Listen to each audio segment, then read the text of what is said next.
Here we are, folks. Welcome, welcome. Another Tuesday evening, a live stream. Great to have everybody on. And welcome specifically to supporters and friends of Adam who have been in the chat very actively. I'll put the pre-show on just for a moment or two just to allow people to find their way in. And we're going to have a really interesting conversation this evening, and specifically, of course, around the question of the world of crypto versus the financial world, how the two interfacing, where things might go from here, what Trump might or might not do, all of those things. And great to see some old faithfuls there too. Jason, great to see you on tonight. Thank you very much for dropping in, and I think we're going to have fun. Adam is there ready to come in just a second, so that's all great. And we'll be able to admire his new flashy background. It's pretty amazing, really. Anyway, before I do that, let's just recap. The dogs are here, of course. We've had quite a lot of snow here today. It's not a vast amount, but it does actually create quite a lot of interest. So here's the picture of the snow at the moment. This is actually looking out from my window, and you can see there that there's a centimetre or so. But of course, everybody's complaining about that and saying it's terrible, and everything's stopped. So we don't really know how to handle with the snow. Further north, they had even more snow over the weekend as well. I'm pleased to say my new roof is proving to be excellent, so that's keeping everything where it should be. Of course, as well, the studio's here. This is the, let's go there. There you go. This is the studio. And you can see Adam there teed up, ready to come in. And as normal, I've got the multi-view here. I've got the various chat elements running and a few other bits and pieces as well. We're streaming via our streaming encoder. And that's working well as well. I'm monitoring that over here on my left. So everything is good to go. And I think, push that button again. I'm going to take the pre-show off. I'm going to start the show properly. I'll be back in just a moment.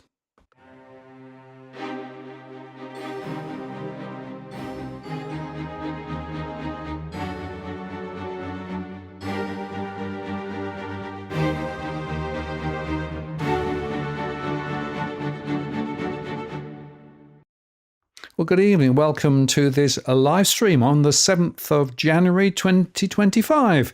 It's Martin North here from Digital Finance Analytics. Happy New Year, and welcome to the first in our series of Tuesday streams. Over the next year, hopefully we'll be on 52 times or thereabouts. So that's the plan, at least. And each week, of course, we cover different aspects of finance and property. And today we're going to talk specifically about crypto and the way that crypto is interfacing with the real world. And I think we're going to get into deep philosophical discussions. I always do with Adam. That's one of the reasons why I'm great to have him on the show. Just before I bring him in, let me just remind you that we don't provide specific financial or legal advice. This is a general conversation only. We moderate the chat, but feel free to throw your comments and questions in. And if you'd like to specifically throw a question at Adam or myself, if you use @WalkTheWorld, that'll get into my question queue, and that means I'll be able to see it. I don't follow everything that goes on the chat, always way too much that is going on. But if you do want to get a question, use @WalkTheWorld. I've also enabled Super Chat, which means that if you'd like to get your question to the list, or indeed make a contribution to what we do around here, always greatly appreciated. Don't do this for profit. Do this because we think there's a really, really important conversation to be had. So let me bring Adam straight in. Adam, hello, welcome. Martin, good to see you. Happy New Year. And I'm happy to hear that I'm the first cab off the rank for 2025. Absolutely. Well, we had to pick something really exciting to talk about. And I felt that crypto was worth spending some time on. Congratulations, first of all, on the fact that you called it last year. I know we had a show towards the, 2/3 of the year through the year. You said, expect crypto to rise, and it did. In fact, it's touching on more than 100 at the moment. So well done on that. You got that right. I'm very grateful that you would acknowledge that. But the truth is, it's a very easy prediction. Once you understand the failure of fiat and the future of money, it's very easy to understand that Bitcoin's easily going to $1 million. I know that triggers a lot of people, but I've been coming on the show for many years, and we keep seeing these milestones met. We can see the retail investors are in here. We've got 16 years of data. We've got institutional investment coming in here. We've got nation states investing in it. And now you have the United States government backing Bitcoin. I'm not actually sure how much more proof you need to see that this is the future of money. Bitcoin is the seventh biggest market cap on the planet now. It is bigger than any bank. It is bigger than any car company. It is bigger than any retailer. It is bigger than any oil production manufacturer or producer. So we just keep going up, up and away. And we're only really a 2x away from being the second biggest market cap on planet Earth, second only to gold. But we can see even the gold market cap is starting to slip a little bit. It's not really going up anymore. People are pulling out of the stagnant, boring markets of gold, the big, boring yellow rock, and putting it into the future of money, which of course is Bitcoin. Yeah, and just on the market cap, so this is the total market crypto cap at the moment. We're knocking on 4 trillion now. And interestingly, if you look at the mix, so this is the Bitcoin dominance chart, it's about 53% is Bitcoin. So, there are a few other coins whizzing around the place, but interestingly, of course, Bitcoin maintains its predominant position. And you and I have discussed previously on why Bitcoin is, where it is, and we want to touch on that. But I think on the way into this, I just want to try and pull back slightly, because there is, of course, the interface between the rest of the financial system and Bitcoin, and that's actually quite interesting now if you look at the way that some of the the funds are now there. You can get ETFs, of course, you can get spot, and you can get future ETFs on Bitcoin. Some of the big players are dabbling in crypto and quite significantly now. But the point I wanted to make was, there was the film called The Matrix, and The Matrix was basically you've got the blue pill or the red pill. If you want to stay in your existing environment and feel comfortable, then, go one way. But if you really want to start asking some of the hard questions, then things begin to look quite different. And I believe that the financial system is one of those things where many people are comfortably sitting within the existing wrapper, where you've got effectively a financial system protected by governments.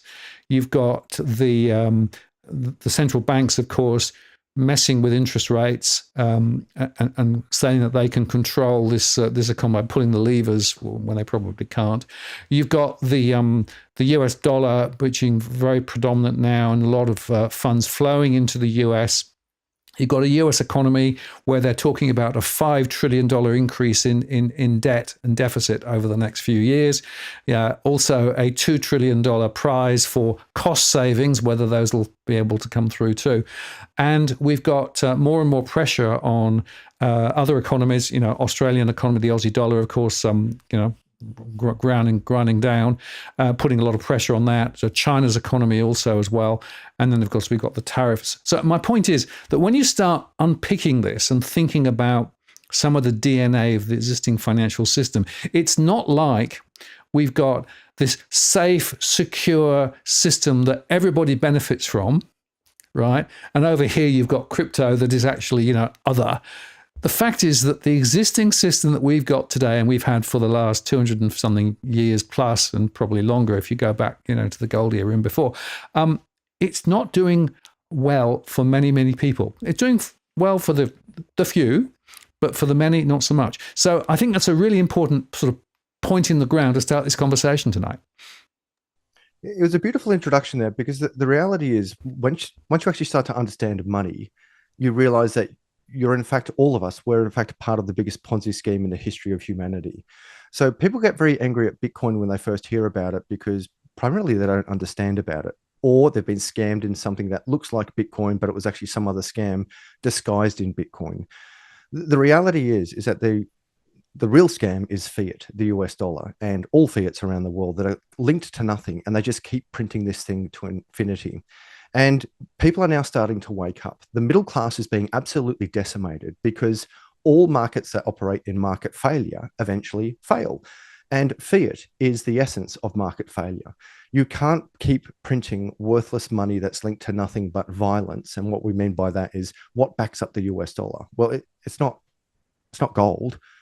You might say it's confidence, but you can also say it's in fact violence, because we've seen that when sanctions were put on Russia, whether it's wrong or right, money must be neutral. Money must be hard, must be sound. It must be borderless. It must be censorship resistant to truly be money. As soon as you start breaking any of those parameters of money, people will break away from that so-called money in itself. So what we saw with Russia, and I give this example because it shows that if you think that, well, we can just control the way the money is working around the world by saying, right, you're oligarchs, we're blocking you out of the SWIFT network, we're putting sanctions on you, we'll show you. Well, all that did was make the ruble even more powerful. And in many instances, Russia even richer, because it simply took money away from the petrodollar, which is the US dollar, and pushed all of that demand into the Russian economy. Now, people were still buying Russian oil, and that includes Europe and Brazil, and of course, Germany within Europe and India, these big demands on this product. But the layer one product for all of us is money, whether we like it or not. In accounting terms, we look at money as being a unit of account, a store of value, and a medium of exchange. But money is also a language, and it's also a way that we store our energy and our value. Where it breaks, Martin, is I like to picture money as actually like a battery. I go to work, I do something, I produce some type of value, that energy that I've put into the economy, into my society. I then store the return on that energy in a battery, if you will. In this metaphoric example, if the battery is fiat, the charge only lasts for a very short time because someone in the background is stealing your charge by trickling the value or the power or the store of energy out of this battery by continually printing money in the background. So many people get frustrated at tax. Now, that's a whole different video in itself, but the real theft for all of our value, all of our energy, all of our time, all of our output is the dilution, the debasement of fiat, the debasement of the work, the effort, the money that we've made. And what we're seeing now, Martin, of course, is that the middle class is being absolutely decimated. You have the haves and the have-nots. And in a debt-based economy, of which we operate around the world in, is that the haves, when there's a lot of inflation, a lot of liquidity, global liquidity put into the global markets, capital assets nominally go up. And we say, wow, look at all these people getting rich. The houses have gone up, the gold has gone up, your stocks have gone up, but they're all just nominal numbers. They're not real numbers. And we can prove this because if I bought a house for $100,000 and then it goes up to $300,000, I can't suddenly buy 3 houses with that $300,000. So the house hasn't really gone up in value. It's just that the ticket price has gone up. If you take on a completely different money, a hard, sound, immutable, open source, borderless, censorship resistant money, you could actually have prices going down. Now, that triggers people who don't understand an economy that is not debt based. But what we could actually see in that instance is, in fact, our money could go further. You could buy a lot more with your money. Isn't it ironic, Martin, that we're getting technologically more advanced? We're getting societally smarter. We are living longer. We've got artificial intelligence helping us and machinery helping us and research helping us and technology helping us and all of these things that we've gathered over humanity to help us. And yet we're getting poorer. Why are we getting poorer? And it's so easy to understand. It's because they keep printing money. They keep diluting the base. They keep stealing our energy. And when I say they, who are they? Well, it's the people right at the very top, whether it's centralized banks or, if you will, the Federal Reserve, which is neither a federal entity nor has reserves of anything. They keep diluting all of our money, and people are now waking up. Now, there is an alternative, and the alternative is Bitcoin. But when people first started learning about Bitcoin, they got very upset about Bitcoin because it's like, oh, no, it's digital funny money. And the reason in my mind that they get so upset at Bitcoin at first is because they're actually waking up to being scammed. Not by Bitcoin, but by fiat. And the debt clock in the United States is getting so great now, and Australia as well, all these economies around the world, the debt is getting so far out of control that even governments are starting to look at themselves. And this is where it's beautiful to see what's happening with the new United States government. They realize that the US dollar, any fiat can only last so long. This Ponzi scheme can only go on for so long before it all collapses. And now we look for the alternative. Now, some nations say the alternative is BRICS, where you have a group of nations. Primarily it was Brazil, Russia, India, China, and South Africa. But now there's more than 30 nations involved in BRICS. And BRICS is saying, well, hang on, we don't like what you did, the United States, with printing too much money, delinking in 1971. You broke the deal then. You're going to break the deal now. When you put sanctions on us, you cut us out of the SWIFT network, you call us oligarchs. If you could do it to Russia, then you could probably do it to us. And by the way, we're working really hard to produce real value. And then you pay us in this worthless, printed to no end money. we're actually breaking away from the system. We're breaking away from the system because it's not fair, because you keep diluting the base, you keep stealing our energy, you're paying us fake money for real output. And then if we do anything that you don't like, you're going to cut us out of the financial system. So this is the rise of BRICS. But my prediction, and I put it out there before and I'll put it out again, BRICS won't work. BRICS won't work because it's just another fiat. Now, even if they say it's gold backed, and that's what they're saying, BRICS is going to be backed by gold. Well, we've seen it before. The United States dollar was backed by gold. And what happened in 1971? They broke the deal. So as humans, we have to actually ask ourselves and say, if we couldn't trust America, how are we going to trust 30 nations operating together? And even if they say we've got all of this gold in a vault, well, how do we audit the gold? Who holds the gold? How do we know that there's not a double spend? And how do we know that it's not going to be delinked later? So the alternative to all of this is to remove the trust. We need a trustless money. And the trustless money that we have at the moment, the only one we have, is Bitcoin, where people get bogged down, I think, with Bitcoin itself compared to the some 2 million cryptos out there now, because the meme coin market's going ballistic, which I'm sure we'll touch on later, is that there's a big push to say, well, hang on, Bitcoin's too slow. That's not really the argument. The argument isn't, is Bitcoin too slow at the moment? There's going to be layer 2 solutions. Think about checks. They were slow. Think about the first credit card use where you had the clink machine. That was too slow. We progress. There's going to be no issue whatsoever. Where the argument gets lost for those who are already in crypto and they say, well, no, my coin's better, my coin's faster. It's not about that. It's about removing trust, a trustless money where I don't trust you, you don't trust me, we don't trust them, and they don't trust us. So let's just remove the trust and have a trustless, open, borderless, censorship-resistant, neutral money that everyone can use, no one can print, everyone can hold, no one can confiscate, everyone can be part of, and we move from a money of war to a money of peace. Yeah, very interesting. And I would just want to come back. You mentioned, the idea of money as a battery, right? And that's a direct reference back to the Matrix, right? If you remember the story of the Matrix, people were plugged in. I hadn't thought of that. You're right. And the fact is that people were plugged into the system to enable the system to actually survive. Now, I'm not arguing that the matrix is right, but the parable is very strong, right? People are plugged into the system to enable the system to survive. The system we've got at the moment is a system whereby we are taxed. We're taxed quite hard, actually. That money is then fed through the system. That money then actually goes into some services, although more and more and more, we will see that those services are being degraded. A lot of the money that's being spent by governments is being spent specifically to support large corporates rather than anything else. We've got central banks, of course, who are actually funded by government, who actually control the interest rate, but then flow back into government. So quite a few central banks were making profits. They're now not making profits, by the way. Many central banks are making losses because of the bonds that they actually bought and now having to sell. So the current system, the more you think about the matrix, right, the more you think, well, actually, a lot of the DNA of the current system that we've got is actually horribly like what the matrix says. We are part of the machine. Now, that's a really interesting observation because we are part of the machine. We're in the machine. Who's in control?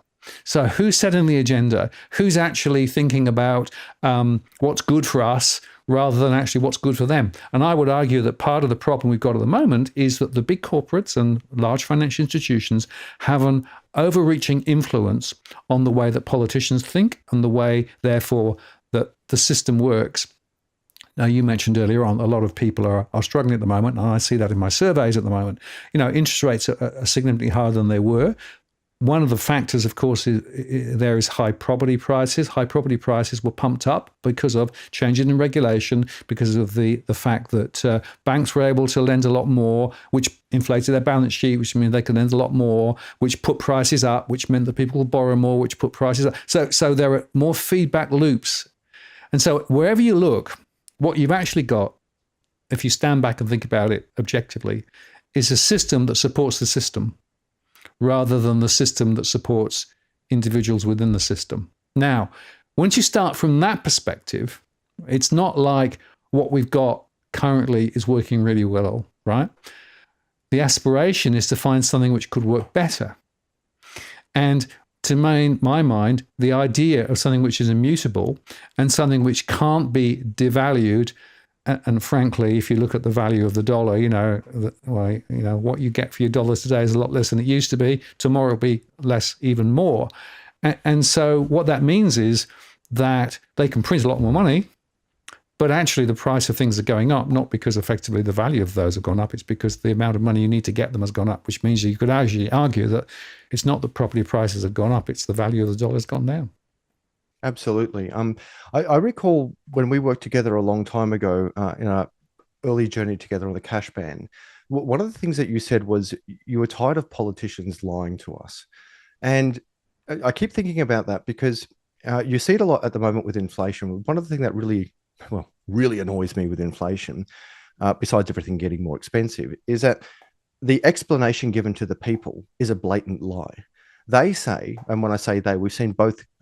We saw Biden do it, and we saw Albanese do it as well, where they looked at the manufacturers, they looked at the shops, and they said it's your fault that things are getting more expensive. It's not that us who printed all of this money. It's not us who spent all of this money. It's not us who issued all of these bonds. It was you, because you went and bought a loaf of bread. You went on a holiday, which ironically creates employment, gets people off the welfare system, stimulates the economy, and allows you to live. But the blame was put on us for spending too much money. That's not what causes inflation. Inflation, in pure economic terms, is the inflation of the money supply. Now, once we understand that, we say, well, who inflates the money supply? When I go and buy a loaf of bread, have I inflated the money supply? Of course not. I've just moved money through the economy. When I buy a new car, have I inflated the money supply? Absolutely not. I've simply created a job for someone who works in the car factory, which we don't have in Australia anymore. But I've moved money through the economy, creating GDP and economic stimulus. What inflates the money supply is governments through central banks and even commercial banks through fractional reserve lending, printing money that never existed in the first place. That's what causes inflation. And the lies that we've been fed for so many years, and even now, where governments, left or right, completely bipartisan, look at us and say, it's your fault, people, that you went to the cafe and supported a local business and created employment and stimulated the economy and had a cup of coffee. It's your fault that prices are going up. So what we're going to do, Australia and the world, we're going to punish you for, living and buying food and energy and transport and accommodation, because how dare you? And we're going to punish you by putting the interest rates up. Meanwhile, the governments are spending like they're drug addicts with a free open book to the heroin shop. And they're just taking more and more of this drug that is fiat, the free money that they keep spending, they keep blowing. And then they turn around and say, it's your fault, Australia, that you spent all of this money. So the layer one to everything is money, whether we like it or not. And the analogy I give to everyone is this. Imagine you're building a house or a building or a shed or something, and you want to build it on something that's solid. Now, if you put it on shifting sands, it doesn't matter how much work you do later on that building. Let's say I build a 4-story building, and the building starts to crack. And the building starts to crack and say, oh, well, I'll put some filler in those cracks, but then it cracks more. And you say, well, all right, I'll put steel reinforcements on the building. And then it cracks and starts to shift even more. And you say, well, I'll build a moat around the building. The issue isn't the building. The issue is the layer one, the foundation. You've built everything on shifting sands. And that's what our economy is. Our economy has been built on a broken, fake, corrupt money that is called the dollar or fiat. It is broken at its core. It was never going to work. It is completely corrupt. All fiats always fail. And that is why, as you mentioned before, you're saying, well, we'll tinker around with this interest rate. We'll play around with taxes. We'll play around with tariffs. We'll play around with government initiatives. It doesn't matter. If the foundation of everything that you've built on an economy on is collapsing, which is money, and we need money, whether we like it or not, we need money because it's our store of value. It's our unit of account. It's our measurement of what we've done, what we've contributed that we can store later, move between one market to another market. That needs to be hard, sound, fair, open, immutable, and neutral. But the money we have at the moment is none of that. It is all completely broken.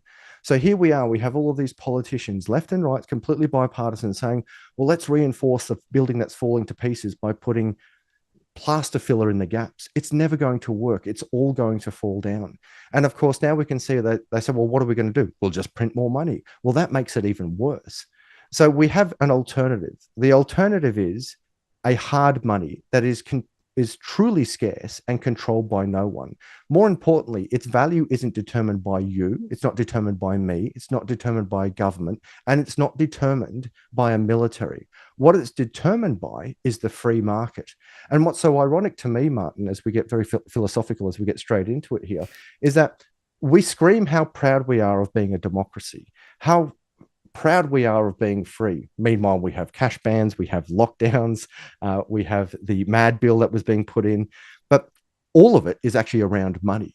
Now, let's just think about, if we're truly democratic, can't we choose the money? That doesn't mean dodging tax. It doesn't mean being a terrorist. And that's what the big boys will say. Well, you can't choose your money because you'll be dodging tax. No, if you can print money, that's worse than dodging tax. You're stealing from all of us. I pay tax. Then you dilute my money, which is an invisible and brutal tax that I can't claim on my tax return. You lie about it in your CPI numbers.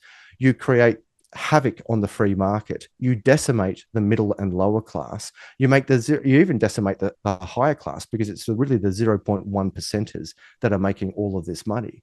So we're all now in the crypto land. We're looking around and saying, well, hey, look, everyone, the lifeboat of Bitcoin is here for you. You are all welcome to come on board. But as you said, you're dead right with the matrix. Sometimes it's easier just to stick your head in the sand. It's just like, I don't want to take the reality pill. I want to take the fake la la land pill. But here's the thing, Martin. We can't ignore this anymore. People can't afford to live. We've got homeless rates going through the roof. We've got mortgages going delinquent. We've got banks losing money in themselves, which proves that the product is broken, because banks who issue the product, so to speak, and print it out of thin air and manage the product, not even they can deal with the product anymore, because the product in itself is completely broken. And here we are as Australians saying, look, we've got this massive island that we live on. It's full of resources. We have heaps of land. We have some of the best oceans in the world. And yet no one can afford to buy a house. Why? How is that possible? When I lived in Qatar, a tiny desert island, if you will, but proportionately, they have less land per person than we do. The Qatari government would give land to all of its people. Could you imagine a world where Australia gives land to its people? But of course, we can't do that, because we've monetized the real estate markets, a market that should have been for people to buy a home and live in. We've now hijacked that market, or the banks have, and they're very keen to lend out money for you to get in debt to buy a house, but they're not so keen to lend you money to buy a business where you could make a lot of money. How ironic is that?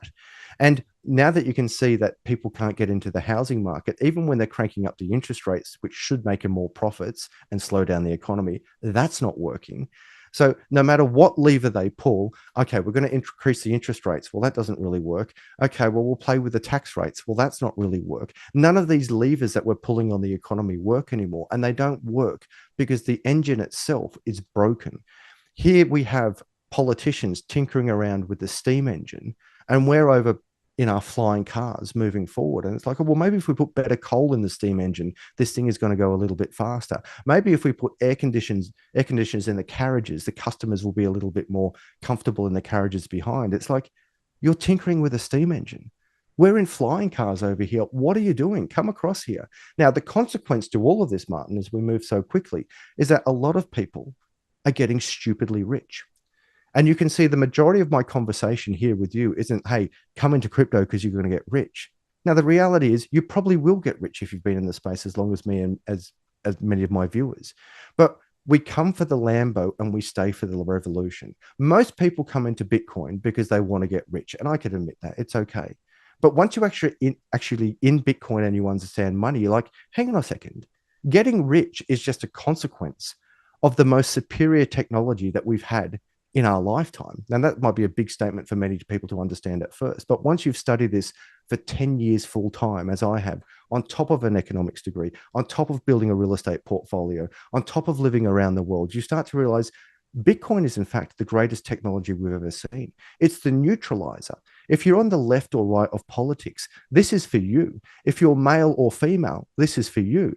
Gay, straight, black, white, young, old. This is the most inclusive money that we've ever had anywhere at any time in our history. So once we actually start to break down those paradigms, who's going to lose with Bitcoin? It's not those who adopt it, as we can see the American government is now adopting it. How much more proof do we need? It's those who hold on to the old system, those who cling on to the crumbling system of fiat. They are destined to fail.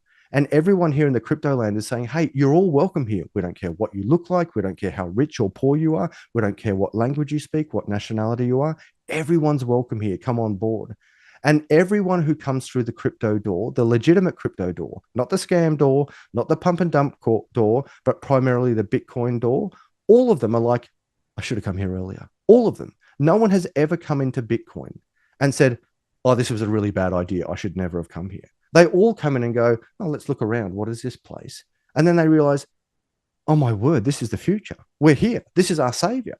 No one ever comes into Bitcoin, makes a lot of money and goes, well, that was a good ride. I'm never coming back again. They all understand fiat is broken. Crypto is the future.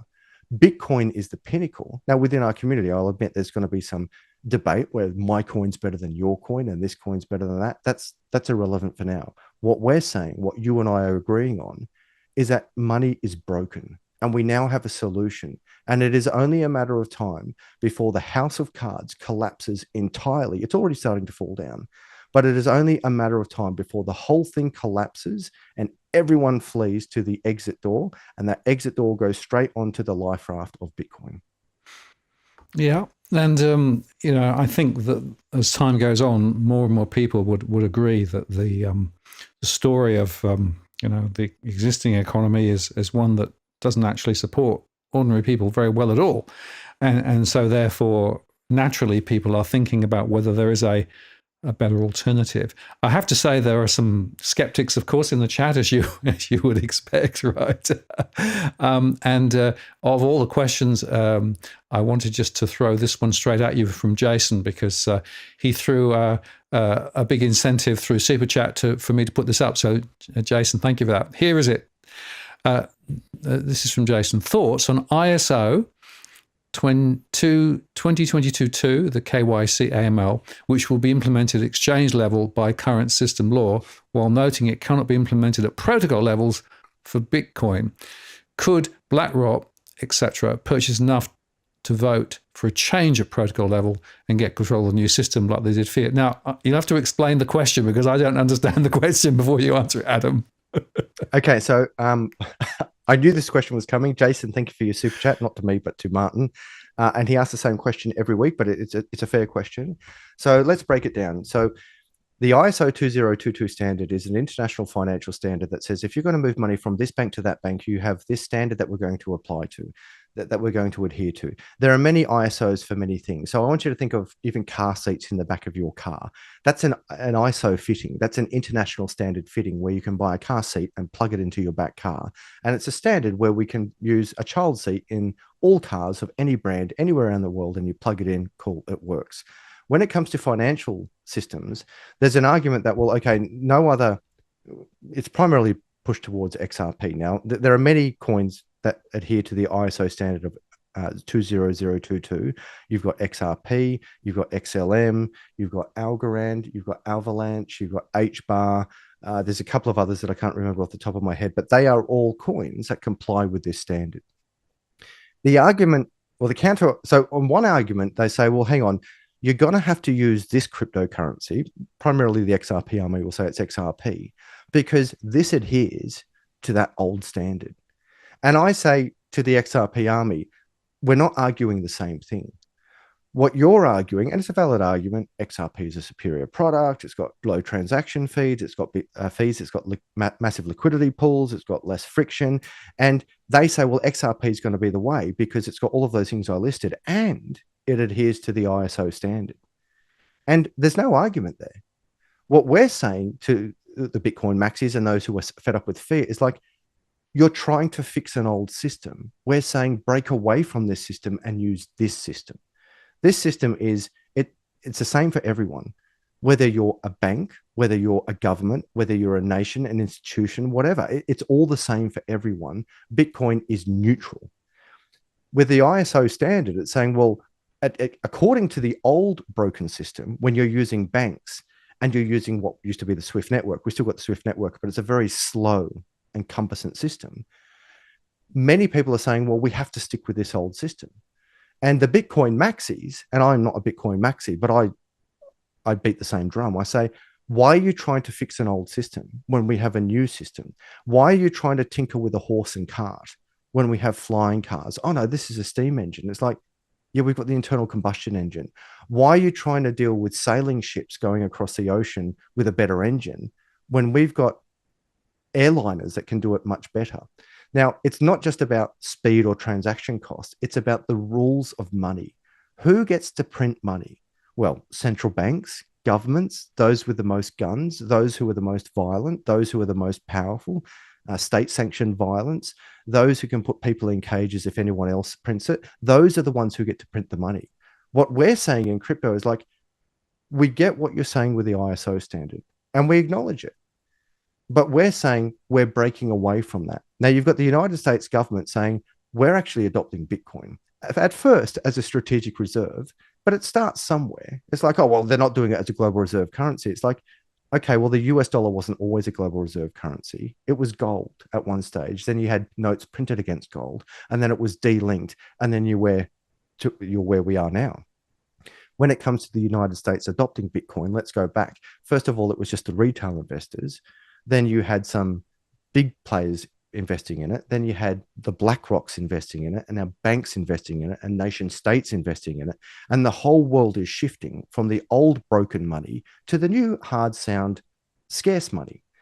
When it comes to what BlackRock will do, so that Jason's referring to, you know, could BlackRock change the rules? And it's a fair question, because many have said, well, hang on, if BlackRock comes in or a government comes in and they buy all the Bitcoin, won't that break Bitcoin? And it's like, well, no, if first of all, they can't buy all the Bitcoin because there's 21 million coins, 1.5 million are still in the code. There's 16 million in circulating supply. 19.5 million in circulating supply.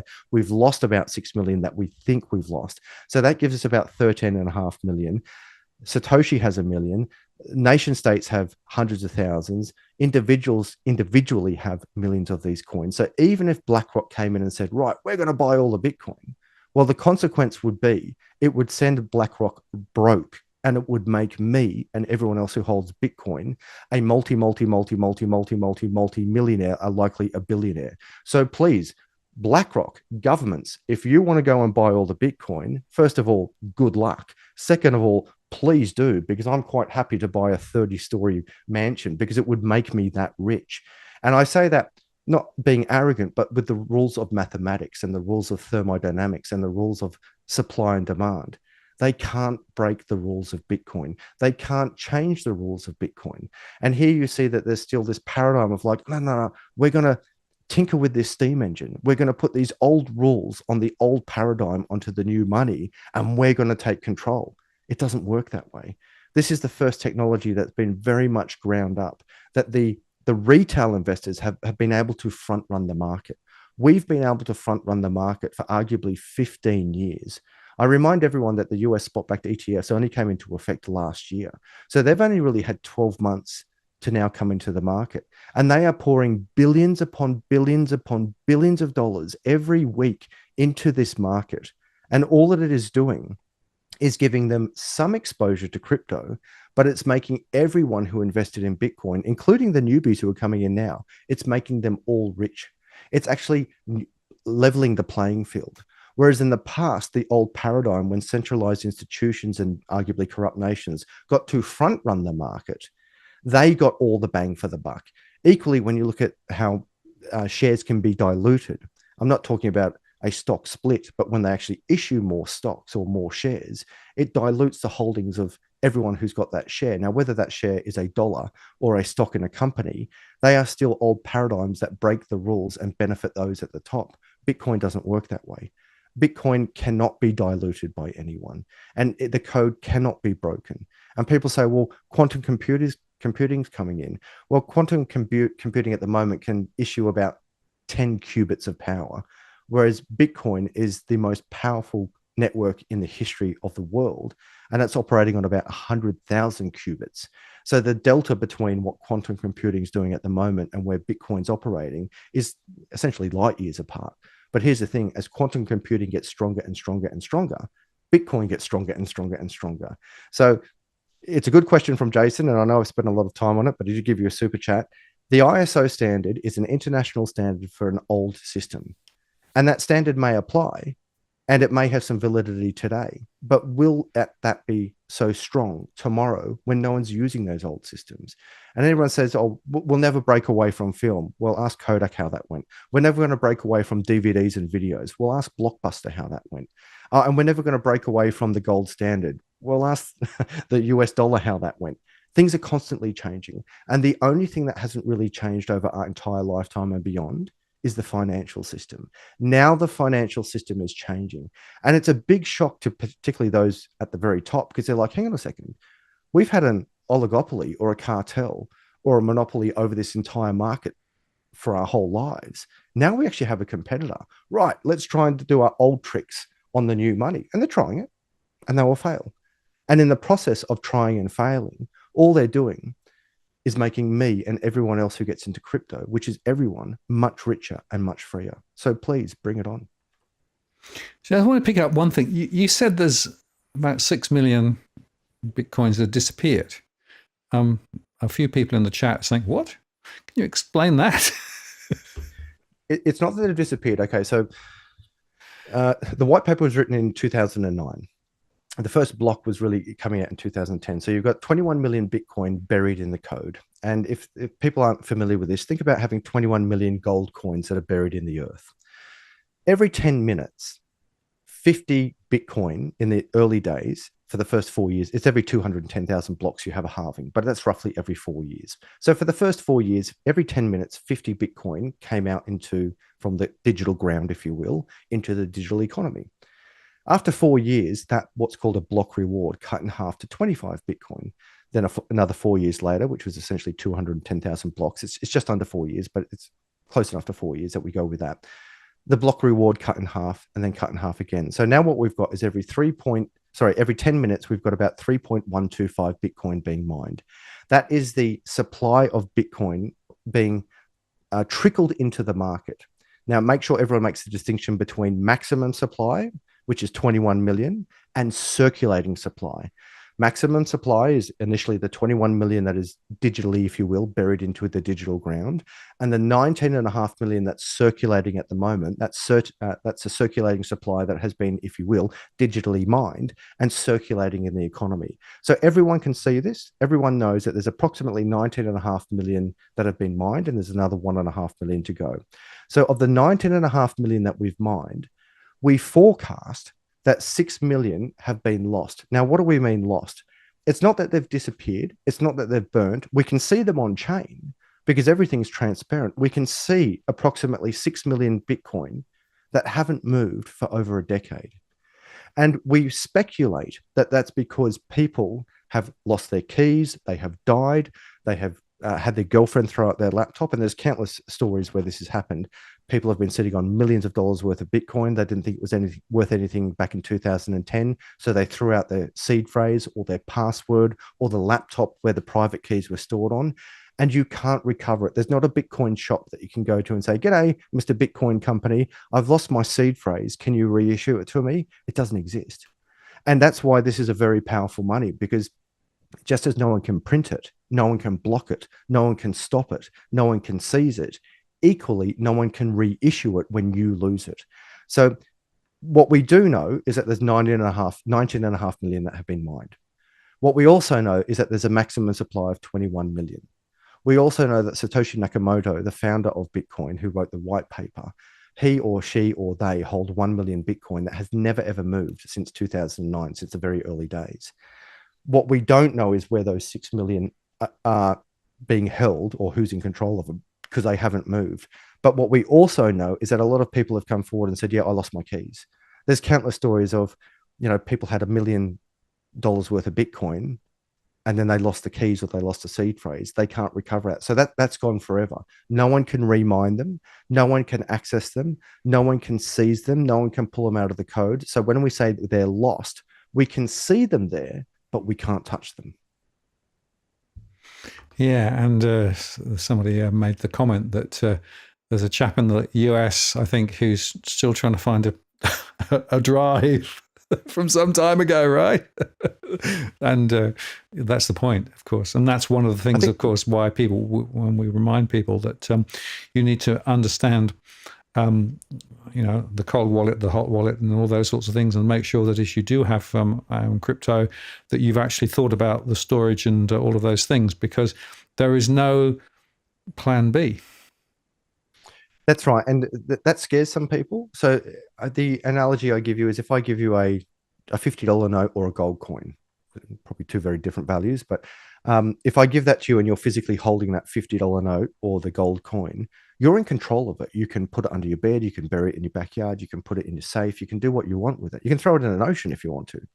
But once you lose that gold coin or $50 note, unless you have some very special insurance policy, you can't go to the bank and say, "G'day, bank. I'm sorry, I had a really big night last night. I got really drunk and I lost $50. Can you just give me back that $50? The bank will say, "No, that's on you. You've got to deal with that." And the same is with the gold coin.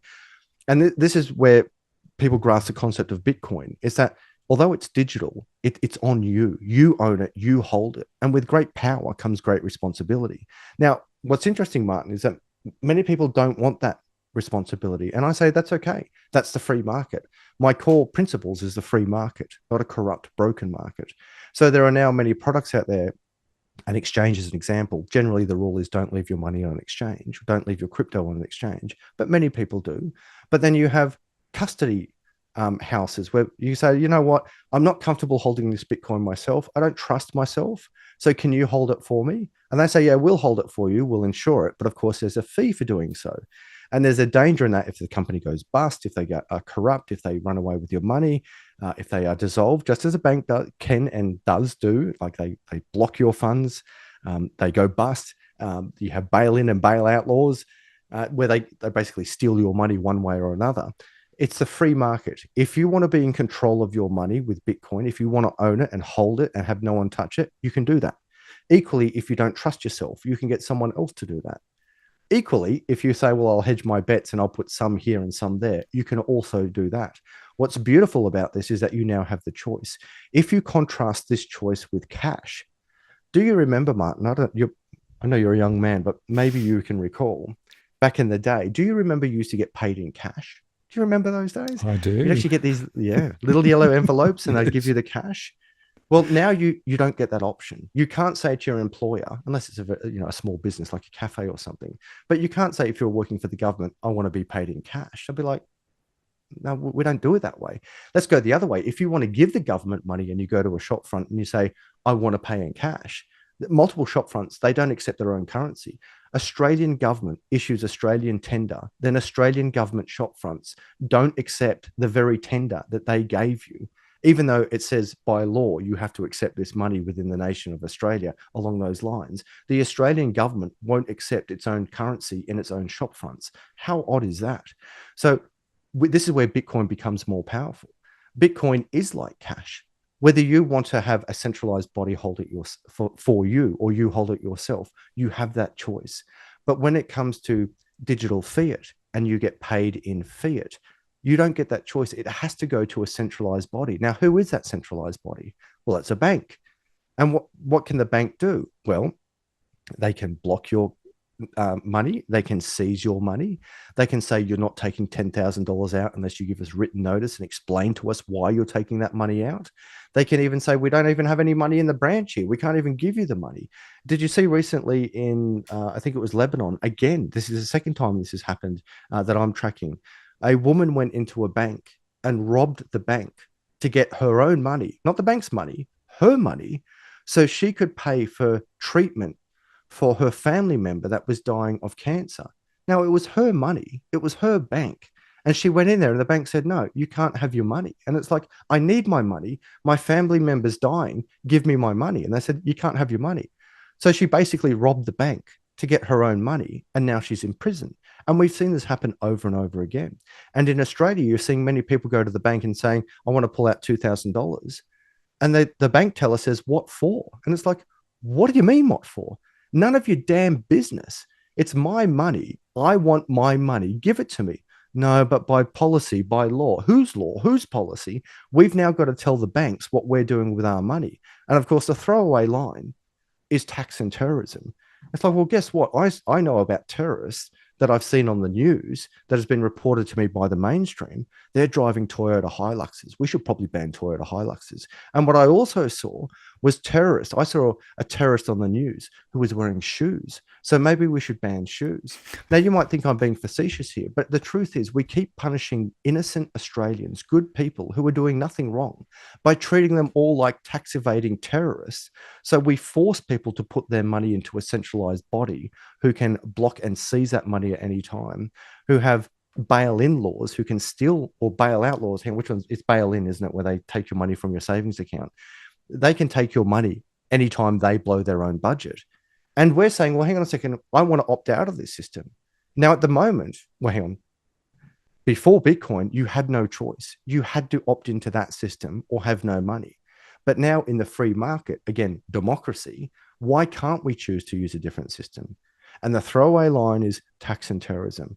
Well, if you want to be dodging tax, you don't use Bitcoin. It's all on chain. That's the last thing you do when you want to dodgy tax or be a terrorist. You don't use Bitcoin. That's the very last thing you use. What you use is the US dollar and big centralized institutions that we've seen in the past, big banks that have been proven to be laundering money for terrorist organizations. And what's the fine? The fine is virtually nothing. They make $1 billion in laundering money for terrorists, and then the government says, here's a $10 million fine. It's like, well, that's a pretty good deal. Let's do that again. Because that sounds like the cost of doing business. If I can make $1 billion in laundering money for terrorists or dodging the books, and even if I know I'm going to get caught, I get a $10 million fine, even a $100 million fine, who cares? I'm making a lot of money. So this is where we're saying, break away from the old system, use a new system, and stop treating all Australians like criminals because they want to have financial privacy. Financial privacy doesn't make you a terrorist. It makes you a free citizen. If I want to buy a bottle of wine or the Quran or the Bible or a naughty toy from a shop, why do I need the government to see that? Like, really, we have to think about it. And you say, well, you know, what have you got to hide? And that's a throwaway line. What have you got to hide? Okay, well, let's go into the medical system. We've all got bodies. There's male bodies and female bodies. Why do we get physical privacy when we go into a change room or a public bathroom? If you've got nothing to hide, we're all people. Why do we do it? It's like, because we're civilized society and we're a free society. The counter to that is when you're unfree and you're in a jail cell, you don't have much privacy there at all. The same is with medical and privacy. If we're all people and we can all get sick, why do we have medical and privacy? It's not because we're terrorists or because we want to dodge up something that we're hiding. It's because we're a free nation, and humans, adults in particular, and children, should be entitled to privacy. But somewhere along the line, they've said, oh no, you can have that privacy, but anything you buy at any time, anywhere, you can't have that as privacy. And again, why? Tax and terrorism. Yes, well, and of course, I've on previous shows mentioned the misinformation and disinformation bill, and you know the social media controls they're trying to put in place, and a lot of that, of course, is all to do with control. And I come right back to what I said at the start when I was using the Matrix analogy, right? You know, the Matrix it underscores again that. There are control systems out there, and there are people who actually have thought it would be good if people didn't say this or do that or whatever. Another. So what you find again and again and again is that governments tend to want to put more controls in place rather than allowing people to have more freedoms. So freedoms get eroded, and over time, people get used to the less freedoms than they had, and then the next chunk comes down and you look back and think, wow, well, now it's much less easy to do things that previously you would have done. And I think that's part of this controlling top-down sort of thinking that's going on at the moment. And I see it through the financial system, and I see it through the way that governments work. And, you know, the point I always come back to you've got to turn this on its head. You've got to put individuals at the top of the chain, not these entities. Entities should be supporting them rather than enabling people to do things, rather than the other thing, which is effectively clamping down top down. And by the way, some of that top down stuff comes from international, in some of these non-elected entities. And, somebody in the chat earlier on said, well, of course, there are people talking about, a global central bank digital currency equivalent, because that's going to be the future. And there's clearly a tussle going on between these controlled thought that says, well, we need a digital alternative to cash, but we can't allow it to be Bitcoin because Bitcoin is not controlled. So therefore, what we need is a central bank digital currency that we can control. And effectively, you are translating the old way of thinking into the digital world, but not actually solving anything else. And I've said on this show before, Adam, that to my mind, the tussle between central bank digital currencies and Bitcoin is one of the interesting tussles. But with Trump in the White House, I do think the game has changed. Yeah, what you can actually see also is interesting is think about the centralization of the media and centralization of money. So the two big technological changes that we're seeing now, it's not rockets going to Mars, it's not EVs, it's not solar panels, it's not even the internet. Well, that supplements what we're doing here. The real power here, and that would be the layer one to it, is that we've now decentralized the media. That is, you and I are the media right now. We're not working for Channel 10 or Channel 9 or Sky News or Fox or CNN. We are two Australians having a chat with each other, and the whole planet can see it. I didn't get permission. I haven't had someone write my script. I'm not being paid for it. I'm not dependent on the centralized media to pay my mortgage.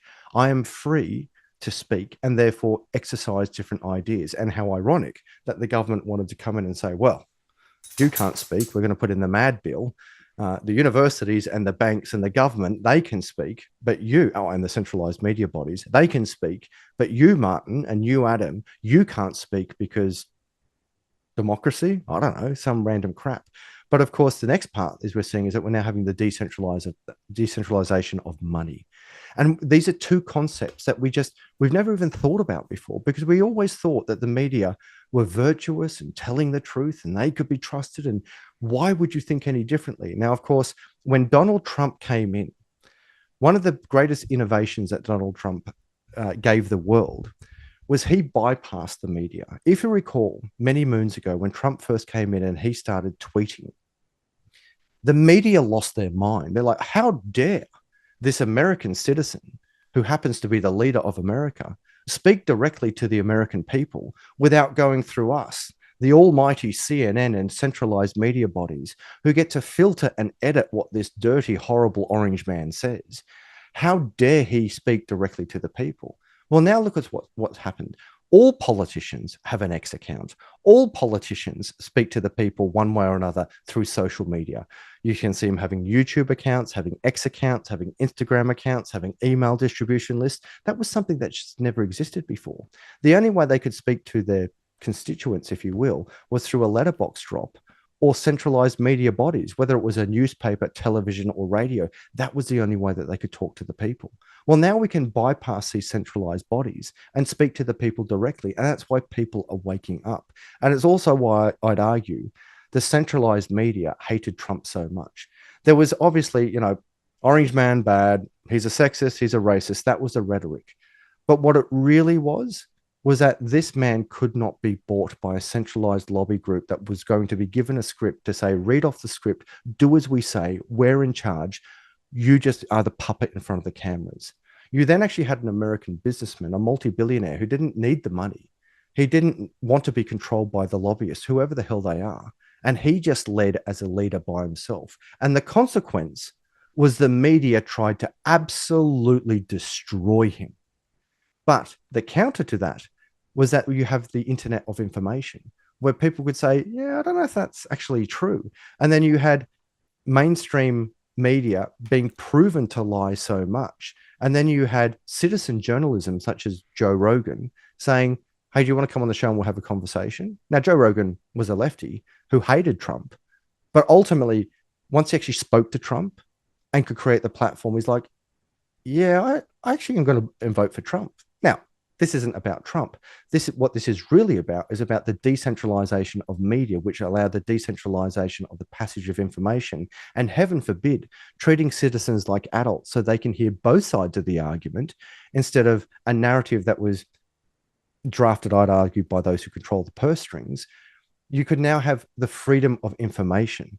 And when it was getting too much, Twitter said, right, we're going to stop you. We're going to ban the leader of the free world because hate speech, you can't speak. And it's like, yeah, that went too far. And you can see, in fact, what actually happened is it collapsed and the free market rose and they created a platform of free speech.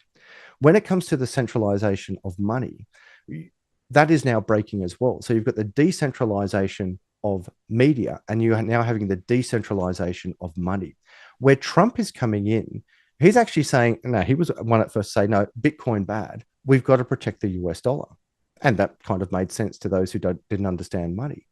But now, if you actually look at his equivalent of a cabinet, his dream team, as they're calling it, these minister equivalents, all of these congressmen and senators, they are the dream team for those who are pro crypto, because they understand that no matter how much you print the US dollar, no matter how many wars you have to prop up the US dollar, no matter how many sanctions you put on other countries, the dollar is going to fail. Not because it's the red, white, and blue, not because of their religion, not because of what music they listen to or anything. It's because all fiats always fail. And fiats typically last about 50 years. And it's about to collapse. It's collapsing as we speak now. They're printing too much. The purchasing power's through the roof. The interest rates are up. People are living on the street. I could go on. It's collapsing. And so now you actually have a businessman who's saying, well, what's the alternative? And he's got his dream team around him, including his family, who are very intelligent. You know, it's so easy to say, oh, they're just all evil. Well, put your ego aside for a second, put your emotion aside, and actually look what the family has built. Look at the dream team of those around him and look at the innovation of America and the capitalistic success of America. They understand if they don't adapt to the new money, it's going to be the same as any nation who turned their back on the internet. You can't turn your back on the internet. You have no choice. You can't turn your back on the internal combustion engine. You can't turn your back on aircraft. You can't turn your back on penicillin. You can't turn your back on all of these innovations that continually put humanity forward. Well, the next innovation is the innovation of money. And Trump has come in and said, well, you can't put me in jail. You can't silence me. You can't intimidate me. You can't lie with the centralized media. You can't even put a bullet in my head. I am going to lead this nation. And consequently, the free market is now bobbling to the top. The free market of freedom of choice, freedom of association, freedom of knowledge, freedom of movement, and freedom of commerce. And that freedom of commerce includes a free money. And a free money isn't one that they just print to an oblivion, giving massive purchasing power to those at the top who get to front run the market, and then everyone gets the crumbs at the bottom, decimating everyone else. A free money means free of corruption, free of centralization, free of inflation, free of confiscation, free of all the BS that we've dealt with fiat. They have to adapt to the new money or they will collapse. And I put it out to the good Australian people as well. You have to adopt this technology. You cannot turn your back on all technologies because you don't like them. It doesn't matter if you're scared of the internet. You've got to use it. It doesn't matter if you're scared of cars. It's part of our society. It doesn't matter if you're scared of planes. It's how we move around now. And it doesn't matter if you don't like Bitcoin or you're scared of crypto. You have no choice. This technology is here. The cat is out of the bag. Retail investors use it. Institutions use it. Banks are buying it. Nation states are buying it. It's being backed up by the most powerful nation in the world. How much more proof do you need until you realize this technology is here, this technology is now, and this technology is not going away? Get on board the life raft of Bitcoin or sink to the bottom of the ocean in the sinking ship of fiat. Yeah, well, I've put some arguments further up the show that suggested that fiat doesn't look particularly flash, so that's why it's important to think about alternatives, I guess. Now, one of the things I wanted to touch on before we close off is the ETF story, because the ETF story, particularly the spot ETFs, is actually quite significant. Here's a chart that shows that the cumulative flows, this is in US dollars for the Bitcoin spot, has risen significantly over the last 12 months. Obviously, some of that includes people moving out of grayscale into other ETFs. And the reason I wanted to put this up was because I think this is a really important movement. Of course, the SEC ultimately approved the spot ETFs. By the way, the new president will have a new SEC leader, of course, who is more pro Bitcoin and crypto than the previous one. But my question to you was, how does this impinge on the price of Bitcoin? Or to put another way, do the spot ETFs have to hold Bitcoin against the assets under management? Because clearly in the non-spot world, you don't have to do that. Think of the equivalent of gold. You know, you've got underlying gold, but then you've got a whole lot of gold contracts and futures contracts, and you can speculate on those futures contracts without holding into the underlying. So what's the story with regards to ETFs, and is there a difference between spot ETFs and the future ETFs for Bitcoin? Great topic to unpack. So let's first of all make the distinction of spot versus future ETFs. So we've got ETFs all around the world for lots of different things. A spot ETF, no matter, we'll go with gold because people can relate to that. A spot gold ETF implies, or is by law, is that the fund manager must buy gold, physical gold, to back up what they're selling on the market. That's spot. Futures is you're essentially betting on the price. You're looking at a screen and saying, well, I reckon the number's going to go up. So you can gamble, if you will, or invest, as they like to say, on the price of gold going up and down on a futures market. In a spot market, you actually have to, the fund manager actually has to buy that. Now, the same is true with the ETFs for Bitcoin. I should put it out there that we've had spot-backed ETFs around the world for some time. The big news in 2024, was that the United States finally approved Bitcoin spot-backed ETFs.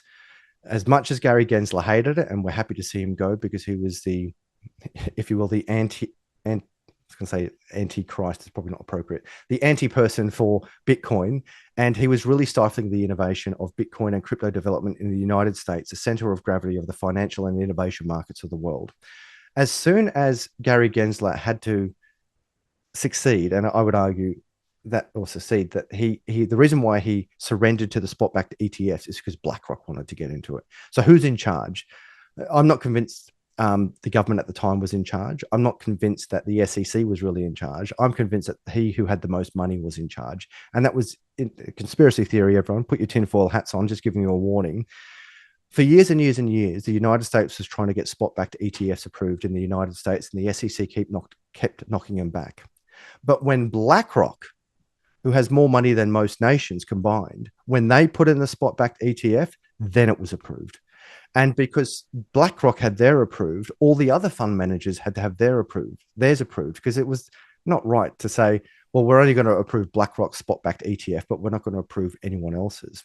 So what's happening in America at the moment, again, we've already had spot-backed ETFs around the world, but comparative to the United States market that gets to print all the money and is the richest has the highest GDP and the richest nation in the world, until America got into it, the spot-backed ETFs in the world didn't really mean much. But now that the United States is in there and we've got 11 spot-backed ETF fund managers in the United States, this is where we can see billions upon billions upon billions of dollars every week pouring into Bitcoin. And then the weeks are different. It goes up and down, but aggregately, it keeps going up and to the right. That is putting a massive demand on the supply of Bitcoin. Again, the supply doesn't change. And you say, well, the big boys are buying it now. Well, all that does is makes the supply even scarcer. And what does that do? It puts the price up. And I can prove it. That's why the price is over 100,000 US dollars. And it's why it's going to $1 million. Now, I gave a price forecast of Bitcoin going to 100,000 US dollars years ago on this channel. And here we are now. And now I'm giving you another prediction. It's going to $1 million. And when we hit $1 million, Martin, I'm going to give you another prediction. It's going to $10 million. Because so as long as fiat has an infinite bottom, because they keep printing it, Bitcoin has an infinite top in price because it's scarce. So now you have the ETFs trying to buy as much Bitcoin as they can because their business model is to make money, and that's okay. But the best performing asset in the world, in history, it's not gold, it's not cars, it's not medicine, it's Bitcoin. And it's not slowing down. it's getting more and more money into it because it's getting more and more confidence. And the bigger it gets, the more secure it becomes. And the bigger it gets, the more people it attracts. And the more people it attracts, the more nations want to get involved. So this thing is just getting bigger and bigger and bigger. And now we're getting spot-backed ETFs everywhere in the world. And here's where it gets really exciting. For all the viewers out there, I'm really sorry to tell you, any viewers out there, and I come in peace.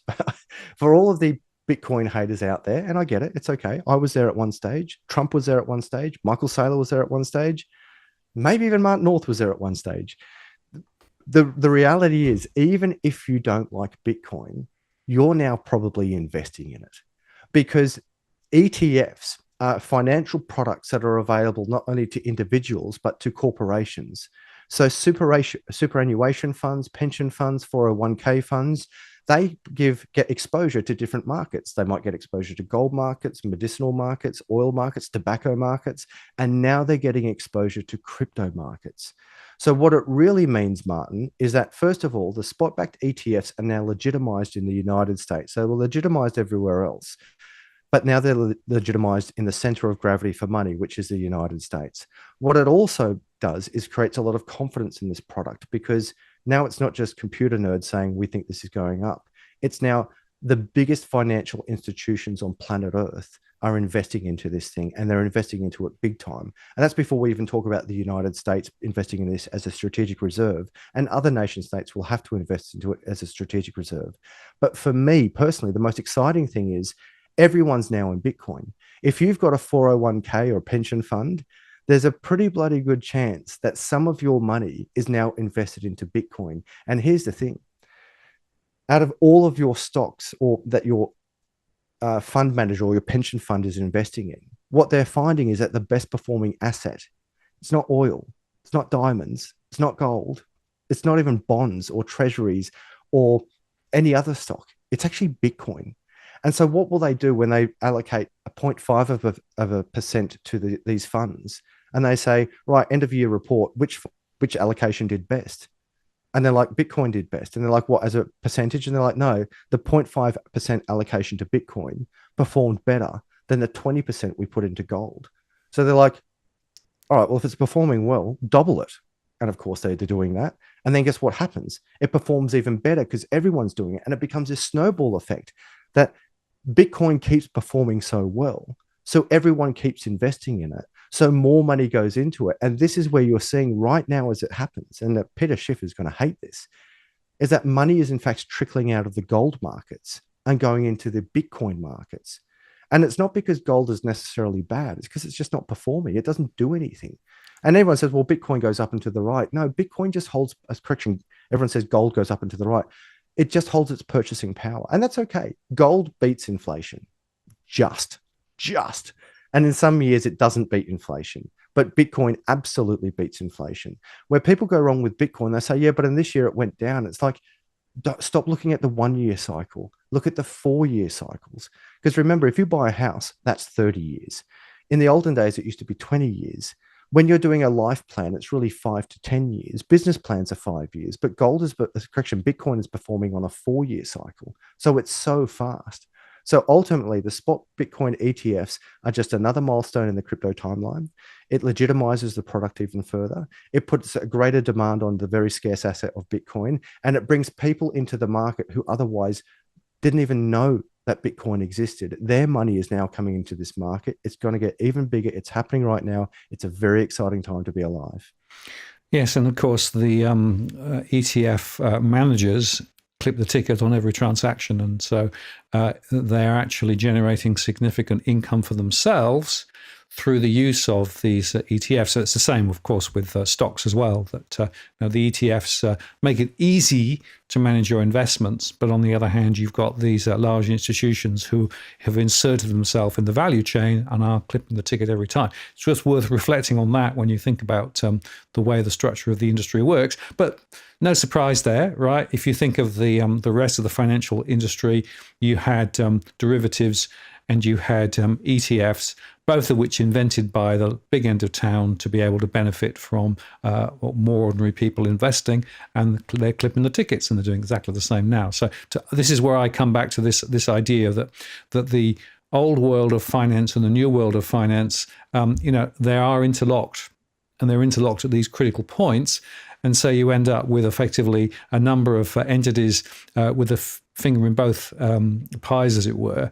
And that's an interesting observation in terms of the way that large players are now thinking about it. And I was talking to somebody who's quite in the ETF world, and he said it's interesting that a lot of people don't understand the difference between the spot and the futures ETFs. In the futures ETFs for Bitcoin, you don't need to hold any coins at all. It's a completely synthesized thing.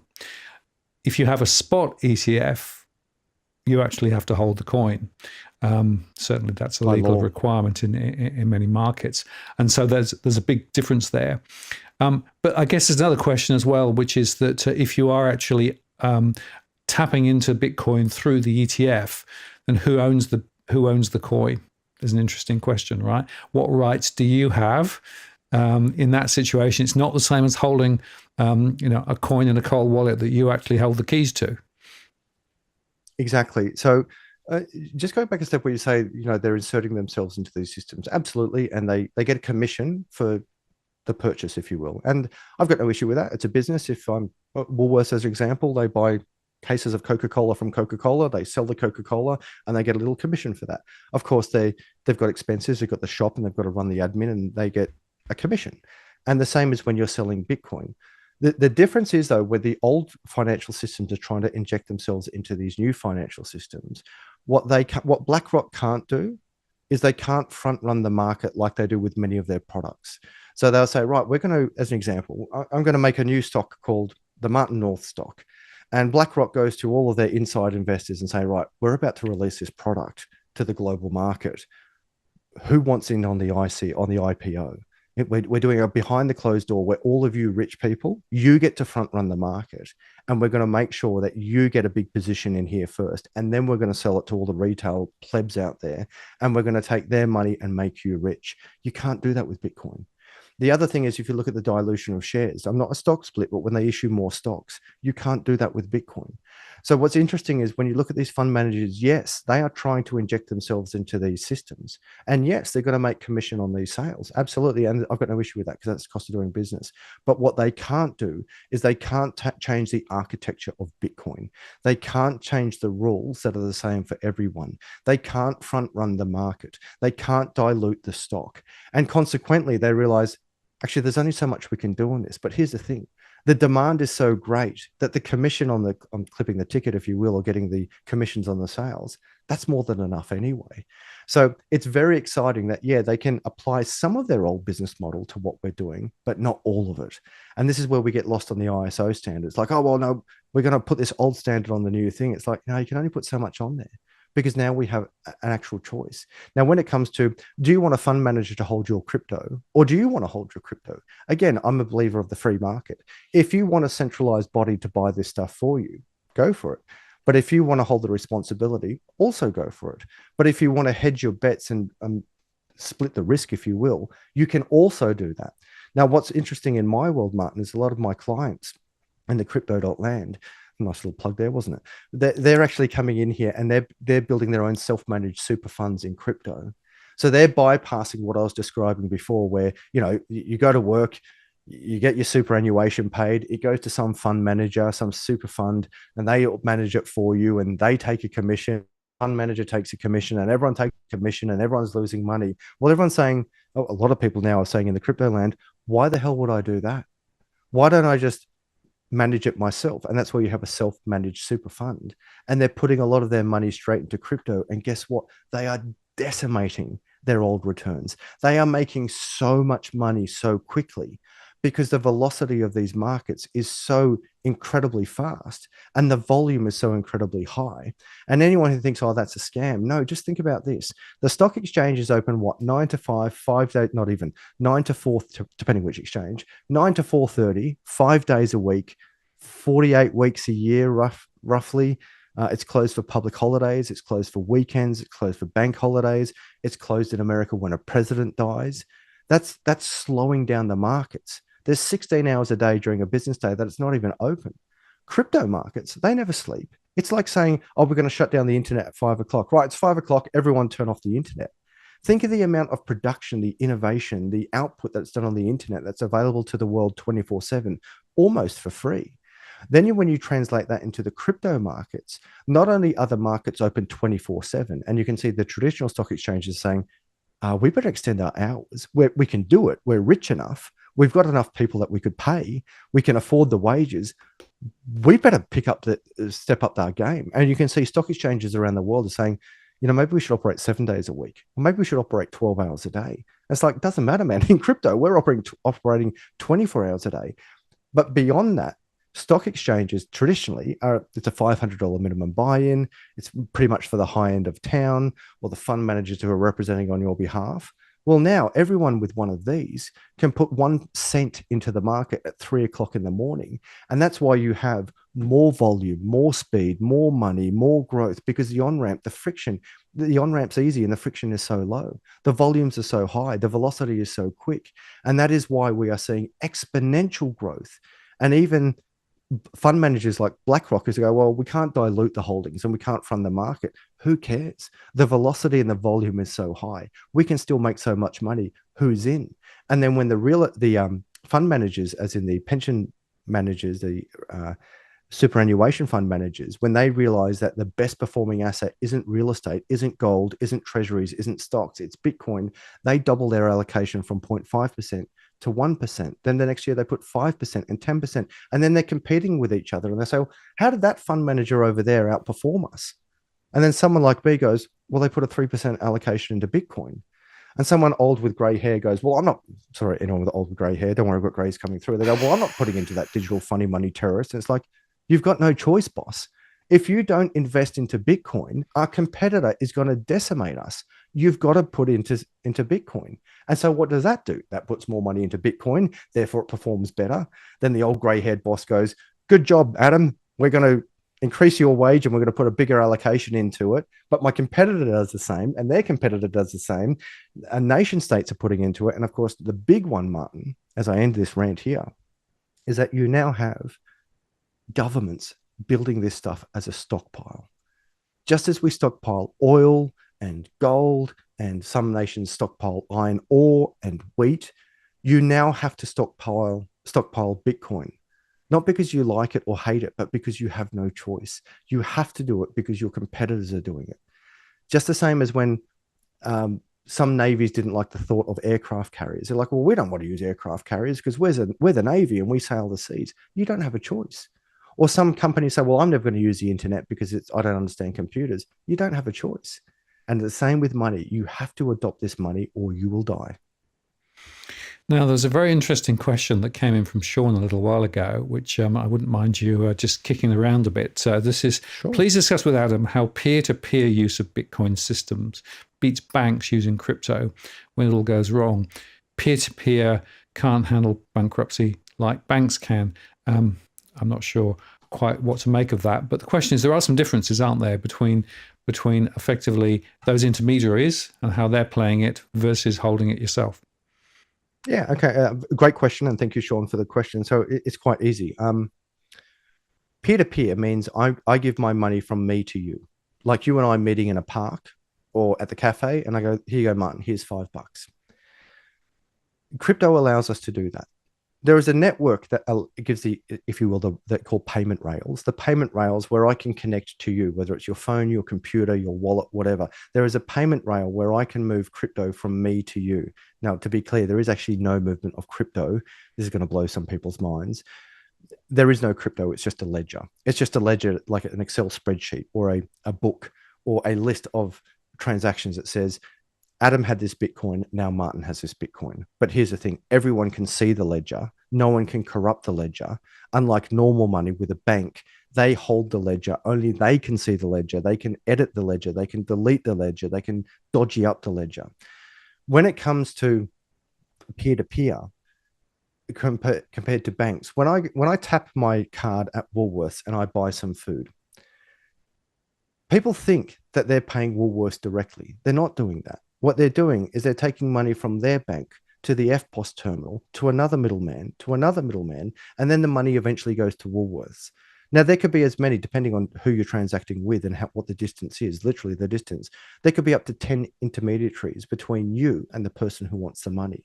Now, these intermediaries, let's say there's only 5. These 5 people aren't doing it out of the goodness of their heart. They're not like, wow, we're going to make these transaction payment rails because we're really kind. Here you go. We'll do it for free. No, what they're doing is each person along the way, they're taking a little commission. They're taking a little cut.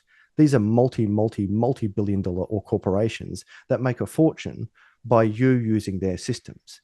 And at any time, if those systems go down, it can be blocked, stopped, and seized, and it won't work.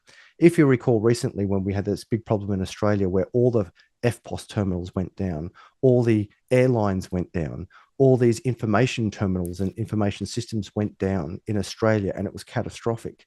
What the news didn't report there is that Bitcoin didn't miss a beat.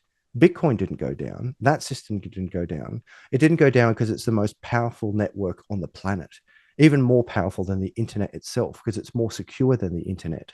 So what peer-to-peer allows us to do is, first of all, reduce friction. It reduces the friction because it doesn't have to go through 10 different people to get to where it's going to go. What it also does is it removes permission. That is, I don't need the bank's permission. I don't need the government's permission. I don't need Woolworth's permission. I don't need the point of sale permission. I can just send the money directly without any permission. That's what we call about permissionless. But then when we speak about, how does this deal with bailing out banks? So the second part, let me just read it again. Banks can take your house. Can you just bring it up again there, Martin? Yeah, hang on. From Short Smith. It said, banks can take your house when it goes wrong. Don't know if peer-to-peer can do the same. No. Banks can take your house when it goes wrong because you don't own your bank. You don't own your house. If you've got a mortgage with the bank, even if you still owe $1 on the house, just $1, the bank legally still owns your house. When I'm doing a peer-to-peer payment from me to Martin, my house isn't in the picture. My house has got nothing to do with it. So I'm not sure if I understand the second part of the question, but ultimately banks come in and take your house when you default on the payments for that house. And whether you owe $1 or $100,000 or $1 million on the house, legally the bank can take that house off you, liquidate the house, give you the change, and get their dollar back. With peer-to-peer payments, Bitcoin doesn't own your house. You own your house. There is less friction in peer-to-peer payments. And when people say Bitcoin's too slow, we'll just compare it to the SWIFT network. The SWIFT network is 3 business days. So if I want to do a transaction to you, Martin, in England right now, let's say it was a Friday and Monday's a public holiday, we're looking at potentially until next week until that money gets to you. And meanwhile, Bitcoin can do it in under 10 minutes. Most of my Bitcoin transactions go through in seconds with little friction whatsoever. And it doesn't matter if you're sitting right next to me or sitting on the other side of the planet. The speed and the time is the same because it's just validating a transaction without friction, peer-to-peer, straight through. Well, Adam, I want to say thank you very much for sharing your thoughts again tonight. And as always, we could make this show 4 hours long and we still wouldn't cover all of the questions in the chat. But just before we close out, where would people go if they want to know more about what you do and how you do it? I'm amazed we've already got through 90 minutes there. Before that, may I commend you? I've done it before and I'll do it again. May I commend you for sticking with your curiosity of how this works. It's no secret that when we first met, you were skeptical about this, but I can see over time, because you've been consistent in your values of remaining open and curious about what's happening around you, is that you've come to warm up to this a little bit. I don't think I've sold you completely, but that's not the point. The point is that you've created a platform for your people, your community to say, hey, this is one system, this is fiat, this is what we mainly talk about, the TradFi, the traditional finance, and here's an alternative system. You make your decision, but here are the facts, and here's the opinions. So well done to you for doing that, and it's an honor to work with you. For the viewers out there, be kind to yourself. I know this is very confronting. I know there's a lot of anger. Some are angry at me, some are angry at Bitcoin, some are angry at fiat. You've been subjected to a Ponzi scheme for the majority of your life. And many of you are waking up to the fact that the Ponzi scheme isn't Bitcoin, it's in fact fiat. And I realized, because I went through the journey myself, it can be quite emotional, it can be quite frustrating, but I sell you nothing other than a future of hope where you choose to opt in or out of where you are at the moment, without war, without violence, without any pickets or rallies. It's just a choice. And that's the choice I hope to give to you. Ultimately, if you would like to invest in crypto, protect yourself by getting real crypto through real platforms. You can do that through the crypto.land. That's www.thecrypto.land, which is my company, where you can do everything crypto safely on one simple and secure site. Buy my book, 28 Pro Trader Tips, The Art of Trading on Amazon, if you're interested in learning how to trade. Check out my X account. I was going to say Twitter, my X account, which is Adam_Stokesy. Or of course, come over to my channel, Adam Stokes on YouTube. We do 2 live shows a week, every Sunday and every Wednesday. And I also do a lot of interviews and deep dives into projects. Terrific. Well, I want to say, Adam, thank you very much for sharing your thoughts as always. And, I want to say that DFA is about raising people's awareness of issues, particularly around finance and property, and thinking for themselves about what's going on at the moment, right? So I'm not a preachy channel, really, but what I do like to do is to get people who come on who have very strong opinions and allow them to make their case. And I think you've certainly been very powerful in your advocacy for Bitcoin in particular and crypto generally. I want people to also understand, because I'm a philosopher by training, that there is a context for all of these discussions, which is why I started the conversation where I started it, which is it's not like the fiat system, the dollar and everything else is working well for ordinary people. So it's not like we're standing on this wonderful platform where everything is great, and over there is this thing that's looming towards us that's looking as though it's a bit uncertain and different, right? The fact is that we've got big cracks in our current system. So therefore, when you think about alternatives, it's important to understand where we are as well, which is why I use the analogy that I did of the Matrix, because I do think at the end of the day, there are going to be people who say, oh, it's too difficult. I don't want to look over the edge. I just want to carry on within the world that I know. But sometimes standing back and thinking a bit more broadly about what is really going on and perhaps what the real agendas may be, and therefore that might give us a different perspective on what truth is. I think it's really important, and that's what DFA tries to do. And so you'd be welcome to come on the channel again down the track, and we'll continue our discussion about the future of money and the future of crypto and Bitcoin in particular. And the trajectory is up to the right. We pretty much know that. You look at the trend; it might not be linear; it might go down as well as up over time. But it is important for people to sort of do their own thinking, do their own research. And we've put links and things to your various channels. So hopefully that will give people an extra line of argument. So, Adam, thank you very much. Have a wonderful year, and I'll look forward to catching up with you again in the next few months. Thank you so much, Martin. Always a pleasure. Take care. I'm going to take you offline, and I'm going to close the show. There you go, folks. Hope you enjoyed that. Always great to have Adam on, and always a provocative. And I know people will either love him or hate him, but it's important to listen to some of the things that he says and then do your own thinking and do your own research. Just say next week, Robbie Bywick's on. We're going to be talking about the agenda for 2025 and some of the advocacy we want to do there, particularly around what government isn't doing and should be doing, and the reforms that we need. So that'll be a different tenor on the discussion next week, but I think it'll be worthwhile nevertheless. And of course, I'll be putting up published shows in recorded mode the rest of the week. Please like and subscribe, just to say that I'm close to 70,000 subscribers. So I'd love you to subscribe and help me to get over that target. We've done quite well this last year, and hopefully we'll continue to grow and continue to share our thoughts about finance and property and all of those very important factors that are driving it. Thank you very much. Just before I go, I'll give you a little view of the doggies that are still there. They've sort of waffled around a bit, but there they are, still asleep, ready for lunch, and then we'll be going out in the snow and having a walk in the snow. Thank you very much for spending time with us today. Thanks to all Adam's supporters coming on as well. Really appreciate your coming into the chat tonight as well. And I'll look forward to seeing you down the track. This is Martin North from Digital Finance Analytics signing off. Cheerio.